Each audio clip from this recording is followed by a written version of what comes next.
maziwa, supu yangu sisi, supu yangu sisi, By so saying, nauliza swali moja. Mko tayari kwa ajili ya maharusi?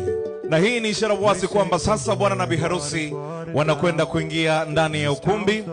Na huo ndio tayari ambao nilikuwa na umaanisha. Nilikuwa naomba kwa heshima, upendo, furaha na taadhima wote tutakwenda kusimama tukiwapigia shangwe maharusi wetu. Wakiingia tunawapiga picha kwa mbali. Usiingilie kamera hizi ambazo zimelipiwa pesa nyingi sana.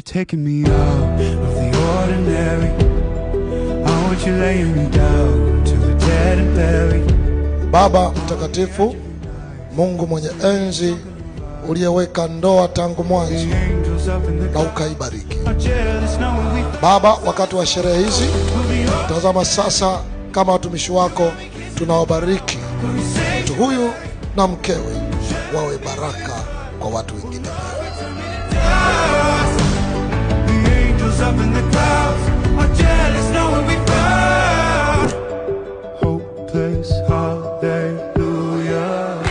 Gele vizuri wewe.